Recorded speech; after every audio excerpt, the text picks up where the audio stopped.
All right, so there was a racially charged shooting in Jersey City. I'm going to tell you that at 223 Martin Luther King Boulevard. 223. They made a point of telling us that that was the first thing that the police officer said that was talking to the media.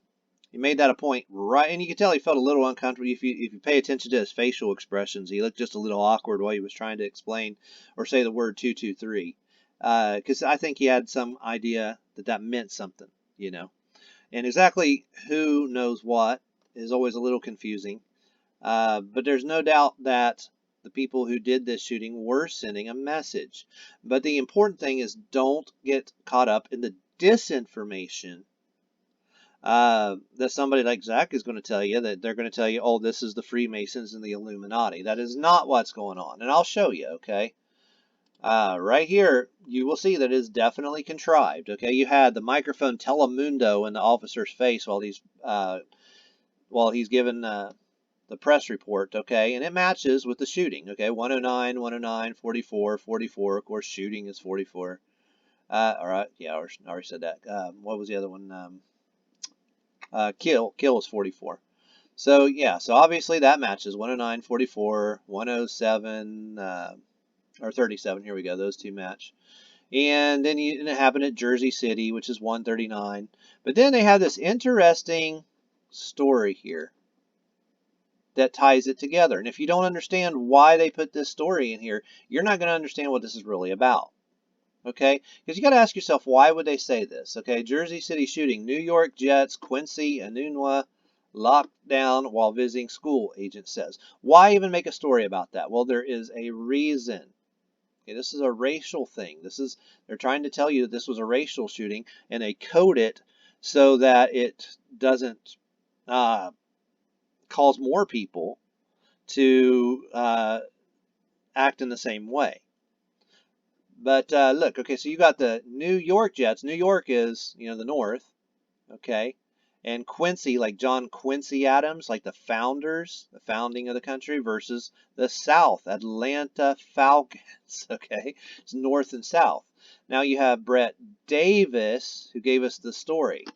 I have an entire series, an entire playlist on murders of Davises, Malia Davis, Jalea Davis, because it's based on the Civil War. Jefferson Davis was the president of the Confederacy.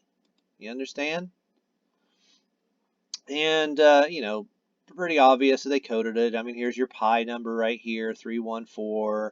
Then you have this guy, a school official, Stephen Full Op. If you want the full op, if you want the fake story, you talk to him. Okay. But why would they even put all this in there? Well, they're telling you this is coding that this is a racially charged shooting, and they're trying to cover it. Now, somebody like Hugh Squires, who's lived through this his entire life, where he lived at the Manning Ranch, okay, in Tennessee, which was a huge battle in the Civil War, and there were racially charged murders happening all the time, and the bodies were thrown on his property. Okay. He tells you all the time they're still fighting the Civil War, and you should listen to that. He's telling you the truth. There's a reason that he keeps saying that. But it's not. Okay, I understand 139 is Freemasonry. Okay, I get that. We all know that 223 you think it just means Skull and Bones because Skull and Bones uses it, and that's a fraternity. Okay, but the original Skull and Bones fraternity was hospitals. They were good people. They were decent people. Okay, that started in hospitals. And here's the Freemasons. You think these white guys, wearing little aprons, looking real goofy, you think they're really inside these buildings shooting people? No. Okay, that's not what's going on. The message is not from the Freemasons, it's to the Freemasons.